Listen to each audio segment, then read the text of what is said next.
Sejam bem-vindos ao podcast A Arte do Revide, o podcast do grupo de capoeira Dança da Morte. E a gente tá aqui mais uma vez com ninguém mais, ninguém menos, Mestre Lampião, para surpresa de 0 pessoas. Seja muito bem-vindo, mestre, ao podcast mais uma vez. Foi tranquilo chegar até aqui, porque hoje o tempo virou aqui em São Paulo. Hoje virou. Hoje não teve jeito. As meninas aqui, o estúdio dos meninos é quentinho, né? Salve, todos estão olhando a gente aí, assistindo e tal. Qualquer dúvida, pergunta aqui pra entrevistadora que ela passa no podcast. Isso aí. E hoje a gente vai falar sobre musicalidade. Existe, então, ritmo, instrumentos, porque quando a gente pensa em capoeira, sempre vem um instrumento na cabeça das pessoas, normalmente. Berimbau, atabaque. Então a gente vai falar um pouquinho sobre isso. Música, instrumentos, ritmo. Então vamos começar com a primeira pergunta que eu tenho, que é acho que uma curiosidade de muitas pessoas que não estão tão dentro do mundo da capoeira, que são sobre os instrumentos. Quais são os instrumentos musicais que nós temos na capoeira e por que temos instrumentos musicais na capoeira? Mestre, eu preciso ouvir essa sua experiência, ponto de vista, porque quando a gente pensa em outros esportes, a gente não vê a música, mas na capoeira a gente vê a música. Então, conta pra gente por que música, por que tem instrumentos, como que isso influencia? A música, os instrumentos são a composição básica do jeito festivo do brasileiro. Então, a capoeira foi criada num ambiente ritmado pela cultura africana, né? E a alegria do português e do espanhol. Então, como o escravo tinha pouco recurso, veio na ideia dele o berimbau, que era primitivo, não era que nem esses agora, né? Bem formado. O berimbau primitivo tinha no seu cordão, para ligar o som na caixa de ressonância, cipó curtido, ou tripa de animal curtido. Então era um berimbau muito primitivo, mas era o recurso que tinha, né? E a quenguinha de coco, que não tinha entrado muito pro sertão, não tinha descoberto ainda a cabaça. Então a minha cabaça, que era feito primitivamente, era com coco, né? Coco seco, mas não dava um som legal. Ao entrar mais pro sertão, que tinha produzido essa fruta chamada cabaça, que dá em ramo igual melancia, né? Igual a coité, que dá em árvore, é diferente. Então, eles aperfeiçoaram o som do berimbau. Então, basicamente de graça. Pega uma verga na mata, trança um cipózinho fininho, pega uma cabaça ali na roça e monta o berimbau, né? Então, o berimbau era um instrumento mais acessível. Se tivesse piano na roça, o escravo ia tocar piano, né? Mas não tinha. Acho que não tinha isso, não tinha, né? piano. Então, a cabaça e o berimbau foi um instrumento primitivo, encontrado em qualquer lugar, gratuito, né? É só ter um instrumento de corte para fazer a sua montagem. Então a gente está falando que os instrumentos e a música é desde os primórdios, a gente está falando de lá de trás. Desde a palminha, né? Então o som que acompanha a capoeira faz com que a melodia que o cantador canta influencia também no ânimo do jogador, né? E era essa a próxima pergunta que eu queria te fazer. A gente já tá indo ali nesse ritmo. Eu tô avançando para ganhar tempo aqui, que os meninos estão com o tempo contado aqui. Não, a gente tá com tempo, vamos tranquilos. Falando de ritmo, então, eu vejo o jogo de capoeira, acho que muitas pessoas veem. A gente tem um jogo rápido, a gente tem um jogo lento. O ritmo, a musicalidade influencia no jogo ou o jogo influencia na música? Quem nasceu primeiro, o ovo ou a galinha? No meu entender, se o tocador for um tocador ruim ou um cantador ruim, o jogo fica morno. O jogo não tem uma expectativa de acelerar. Então, eu acho que a canção, a melodia que o indivíduo está introduzindo e a bateria estando acompanhando no ritmo correto, dá ânimo ao jogador. Mesmo que ele não saiba jogar um bom jogo. Mas ele fica animado, ele sorri mais, ele brinca mais com os movimentos. Então o ritmo seria legal tá na mão do profissional, o cântico também, para que dê ânimo ao jogo. Né? Mesmo que o cara sofra uma queda, ele escutando aquela canção é como se fosse uma alegria para ele mesmo caindo. Né? Então o ritmo faz parte. é uma parte essencial no jogo da capoeira. Então, a música, o ritmo que vai influenciar na roda. Exato. E aí eu vou contar aqui para o meu vasto conhecimento de cordão verde há pelo menos 30 anos nesse cordão, porque não passei na prova pro próximo. Mas esse vasto conhecimento eu vou entrar um pouquinho aqui nos ritmos. Vamos ver até onde eu consigo ir. Vamos falar de São Bento Grande. Né? Vou falar pouco aqui porque eu não vou ser ousada. Mas assim, São Bento Grande é um ritmo que dá um pouquinho mais de energia. E resgatando o nosso episódio passado, a gente comentou que, apesar do berimbau ter uma única corda, né, tem um único arame ali, no São Bento Grande, por exemplo, são 5 batidas diferentes. Como é que a gente pode fazer 5 batidas diferentes? O senhor mestre vai mostrar, mas podia dar uma dica aí, né? Porque, assim, a cordão verde aqui faz 5 batidas igual. Será que é por isso que eu não sou verde e amarelo? As 5 batidas igual. Mais próximo do microfone. Não, eu vou bater as 5 batidas igual para vocês entenderem do que a entrevistadora tá falando. Vou bater as 5 batidas iguais. Aí, Tô meio de lado, né? tá bom, assim. Ó, iguais, ó.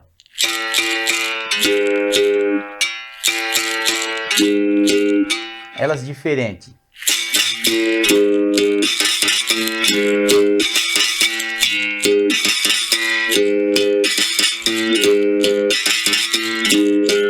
Elas são iguais, para quem não tá entendendo o que são.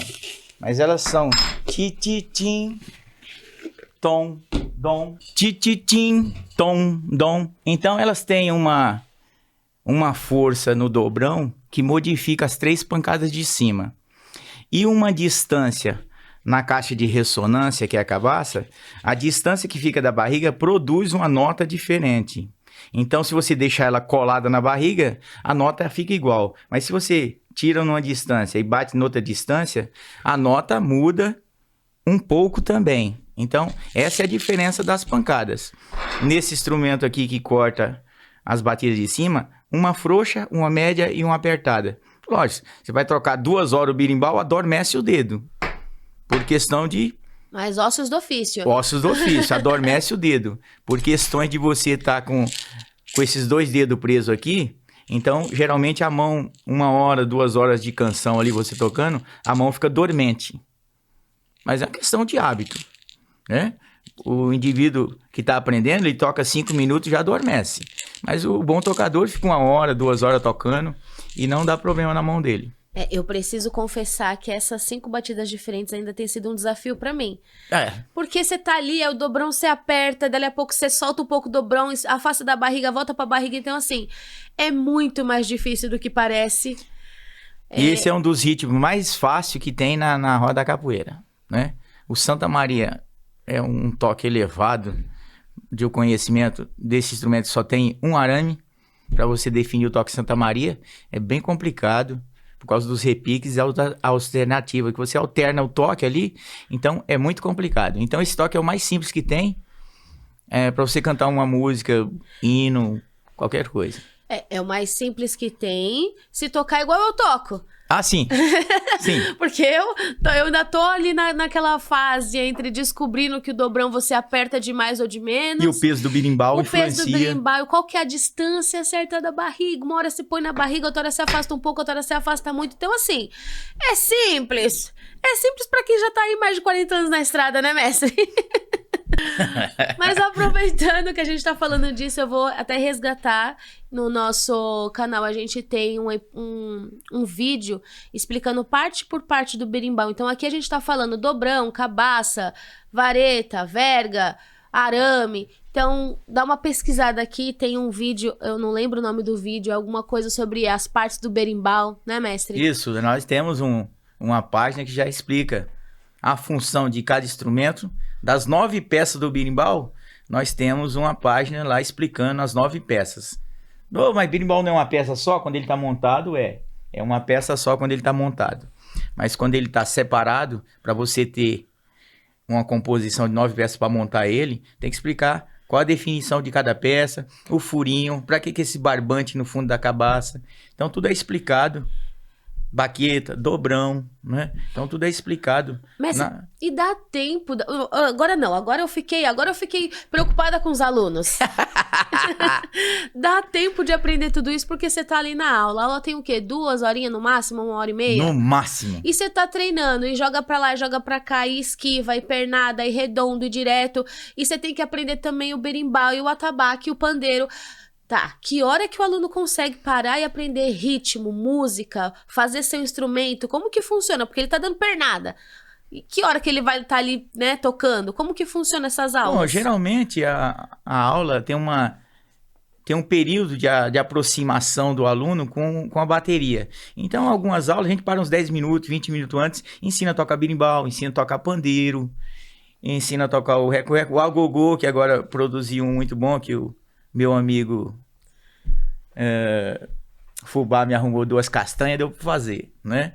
Mas a aproximação dos indivíduos tem que ser aos poucos para que ele não estranhe o instrumento ou o peso do instrumento. Então, ele escuta o ritmo no rádio ali, ou a bateria tá fora, mas uns 10, 20 minutos numa aula, você põe ele no... Ele não sabe tocar? Não tem problema. Ele acostumar com o peso do instrumento, a audição dele está próxima ali do equipamento para que ele possa dominar a sua harmonia. Demora? Lógico que demora. Às vezes o indivíduo não tem tanto talento para música, mas o básico ele consegue aprender.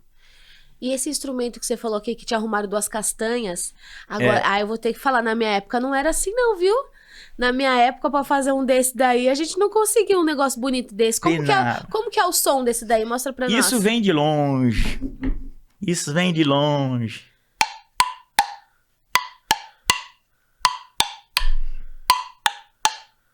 Depende da posição que você bate, o som muda. E foi o senhor que fez esse daí? Que loja que o senhor comprou? Vamos indicar aqui, vamos fazer merchan. Qual foi a loja? Todos os meus instrumentos... Microfone. Todos os meus instrumentos eu não compro. Eu gosto de fazer os instrumentos por questão de prática, de aprendizagem, desde quando o meu mestre me ensinou. Eu gosto de fazer o meu. Quem compra, não tô contra. O cara tem dinheiro e pode comprar. 200 cruzeiros, 250 cruzeiros um berimbau. Então, quem tem dinheiro, isso aí é dinheiro de café. Mas eu gosto de fazer os meus instrumentos por questão de eu estar presente ali na confecção do instrumento, para ter mais sentir o peso do instrumento de ressonância, sentir o peso da verga e o arame que estou tirando do pneu ali. Então eu gosto de sentir o instrumento fazendo, na rapagem da baqueta aqui, ó, para saber o tanto que ela vai pesar na minha mão para que ela não adormeça meus dedos antes, né? Antes do tempo, porque vai adormecer. Vai adormecer. Eu tô diminuindo o tempo, né? Eu preciso achar um metal adequado para fazer o dobrão, né? Que ele corta melhor o som. Eu posso usar pedra de rio? Pode, a pedra lavada é primitivo, mas funciona do mesmo jeito. Vai ter alguma coisa assim por esses dias. Isso, dia 18 nós temos oficina de berimbau. Dia 18 agora, de agosto? Dia 18 vai ter oficina, gratuito para todos que estão inscritos na escola, tá? Para todos que estão inscritos na escola, e as vagas estão fechadas, né, mestre? Estão fechadas, porque a academia tá lotada. Não cabe mais gente. Então, assim, é para quem já está inscrito, para quem já é aluno. Você bem lembrou. Não chega todo mundo lá querendo fazer curso. O curso de berimbau não é a tocagem do berimbau. O curso de berimbau é para você aprender a fazer o seu instrumento. Porque não existe oficina para consertar berimbau, para fazer, né? Então nós estamos montando para o indivíduo aprender a fazer o seu instrumento e mantê-lo funcionando. Aprender a guardar o instrumento, saber que é um instrumento perigoso, não pode andar com ele armado perto das outras pessoas, porque se ele estourar a corda, provoca uma lesão muito grave em quem está na frente desse instrumento. Aí o pessoal fala, não, o instrumento não é uma vareta com araminho, mas isso é um instrumento de corte. Quando ele estoura, geralmente é a parte de cima que vibra mais. Então, nessas 4 décadas, meus berimbau só estourou 2 ou 3 vezes embaixo. A maioria é em cima. Então, em 4 décadas, só estourar 2 ou 3 vezes em cima. Então, perigoso você estar na frente do berimbau quando ele dispara lá de cima. Ele faz uma uma versatilidade ali, vai Nesses reto. 40 anos só estourou embaixo 4 vezes. E Isso, em cima, no máximo. E em cima. Não, Em cima, aí não dá nem pra todo contar. dia de roda ele estoura em cima, porque ele não aguenta a vibração. Aí- É um instrumento muito afiado. Vira pro microfone. É um instrumento muito afiado quando ele dispara lá de cima, que ele tá muito tenso. Então, se ele pegar em alguém, ele não chega a quebrar osso, mas ele separa a carne. É, corta, né? A gente tá falando de um Corta, arame isso fino. corta. Tá Separar a carne, E ele essa, corta. agora assim, vou falar uma coisa que ainda não tá tanto na musicalidade, mas tá ali. É por isso a importância de não ficar na frente do berimbau na hora que vai entrar na roda, mas Exato. ficar Aos né, lados. ao lado dele. O Aos berimbau lados. é o centro e a gente fica aos lados. Por quê? Se você estiver ali embaixo do berimbau, e como o mestre falou, nesses 40 anos ele já perdeu as contas de quantas vezes o arame estourou na parte de cima, você pode ali, né, ser atingido, vamos falar assim. Sofrer uma lesão. Ser atingido e ninguém vai querer isso. Por quê? Vai sujar a roda de sangue, a gente vai ter que limpar depois, não vai ser legal. Então, ao lado do berimbau, berimbau sempre no centro, certo, mestre? Exato, porque ó, se o berimbau estourar embaixo, o prejuízo é seu. Ele só corta a sua mão. Então você tá legal, né? Aí enrola com alguma coisa, mas se machucar o outro, você fica meio sentido, né? Ah, a oficina não vai ensinar a fazer o cachixi, tá, meninos? Nós vamos ter que fazer outra oficina pra gente fazer o cachixi. Só de cachixi. É, eu não posso fazer oficina com cachixi que demora muito. Então, outra oficina pra nós fazer o cachixi. Ah, então não são todos os instrumentos que a gente vai fazer nessa oficina. É uma Montar oficina de só o berimbau. só o berimbau. Só o berimbau. E quanto tempo leva essa oficina, mestre? 2 horas. Em 2 horas, eu acho que a metade sairá com o berimbau funcionando. Nossa, mas eles saem com o berimbau funcionando, mas e sabendo depois montar e desmontar na casa deles? Exato. Ou... Sabe montar e desmontar na casa dele. Ô, Messi, e pra tocar pra vocês som bonito? Vamos fazer uma aula só de música. Perfeito. Aí ele aprende a tocar o instrumento dele. Então a gente tem 2 momentos aí. A gente tem um momento pra ele aprender a fazer o próprio instrumento e um outro momento pra ele pegar aquele instrumento que ele fez. Agora vamos falar sobre ritmo. Ah, é isso. É trabalhoso. Esse instrumento é trabalhoso. Não tem jeito. Não tem como você correr num instrumento tão antigo, ensinar o indivíduo a montar ele e a tocar. Não tem como. Aí mistura muito. Então ensina ele a montar, desmontar, como guarda, como protege esse instrumento. Caiu, quebrou. Isso aqui caiu, quebrou, meninos. Isso aqui não resiste a uma queda de 1 metro. Então, quando ele cai, ele quebra, olha. Uma dessa é o berra-boi.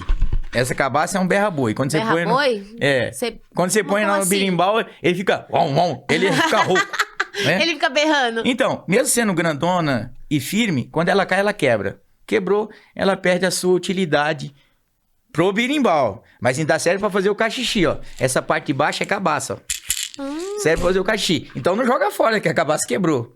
Olha, você fica meio sentido, mas não pode jogar fora. Que ainda serve pra alguma coisa. E aí eu peguei essa cabaça aqui justamente por ela ter esse tamanho diferente da que o senhor tava mostrando. Isso. Esses tamanhos diferentes da cabaça, A outra tá ali, ó. eu vou pegar a próxima pra gente te mostrar. Eles influenciam também, porque você mostrou ali que afasta da barriga, põe na barriga, põe o dobrão, tira o dobrão. Então, assim, esses tamanhos também influenciam no som? Também. Um deixa o som fino. Aí notas vocês vão descobrir aí, porque eu não sei de coisa de nota. Um som fica fino, um som fica grosso. E esse faz o médio entre esses dois. Por isso chama o berimbau do meio de médio. E esse de violinha, que parece um pernilongo. E esse fica rouco. E esse, na média, ele fica tocando certinho.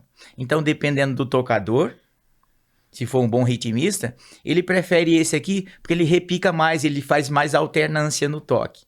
Alguns tocadores gostam mais do meio aqui, que de vez em quando faz uma retorna ao toque, faz um repique e volta. Alguns preferem esse para destacar um pouco mais o seu som estrondoso. Aí vai da preferência do tocador. E não sem querer abusar, Messi, mas só pra gente poder fechar esse episódio sobre musicalidade. Isso não estava aqui no nosso roteiro, a gente não combinou nada. Mas será que a gente consegue ver um dom aí de cada cabaça diferente? Só pra gente, Consegue. Só pra gente ouvir o que o senhor tá contando aqui pra nós? Então veja, com a mesma verga, o som vai mudar, meninos. Com a mesma verga.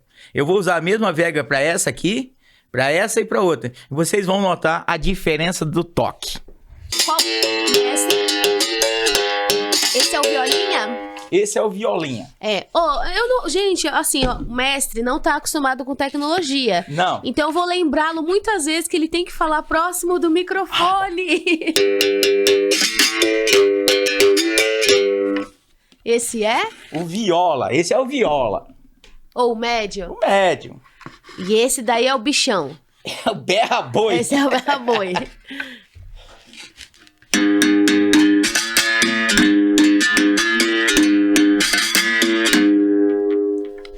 Nossa, dá um esse eu gosto mais do berra-boi. Achei que ficou mais parrudo.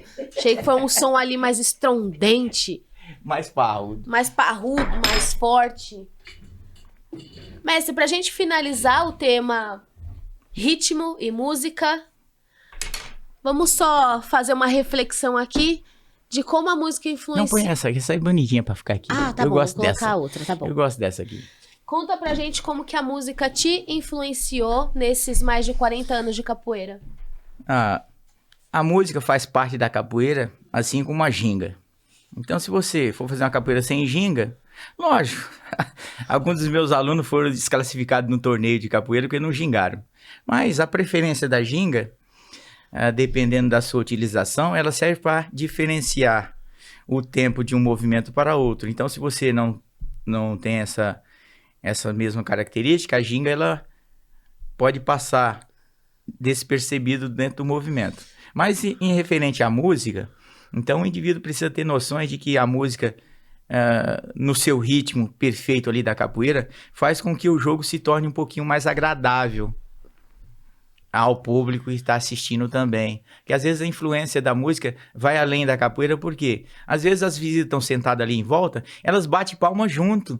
Anima também. Anima também o público. Então a música ela vai tomando conta de quem está em volta ali. Até o pessoal que não tem uma noção do que vai batendo palma, seguindo todo mundo, né? Às vezes fazendo coro quando conhece a melodia. Então é muito bom a música dentro da capoeiragem. Isso ajuda o indivíduo a se destressar um pouco também. Né? A música é uma forma de cultura, de educação, e acaba de um jeito ou de outro influenciando todo mundo que tá vivendo ali dentro dessa capoeira, que tem essa musicalidade, esse ritmo, que ora você consegue animar um jogo, ora você consegue lamentar algum momento de lamentação que todo mundo acaba vivendo. Muito obrigada, mestre. Acho que essa nossa conversa foi muito boa. A gente ainda conseguiu aqui brincar um pouco com o ritmo, entender esses 5 toques diferentes que uma hora eu vou conseguir. Vou treinar mais um pouquinho. E no próximo episódio a gente vai falar de um assunto que eu sei que o senhor gosta. Vamos falar sobre história, vamos falar sobre cultura e como que a capoeira foi passando de uma pessoa para outra, uma vez que a gente não tem tantos escritos sobre isso. Não temos. Mas vamos segurar, porque isso vai ficar no próximo episódio. Então tá. Muito obrigada, mestre Lampião, por estar aqui com a gente mais uma vez. E obrigada a todos que participaram, todos que assistiram. Olha, participaram, que tem gente participando aqui também. Então, todo mundo que participou, obrigado, e todos que estão assistindo. Salve, salve, salve todo mundo.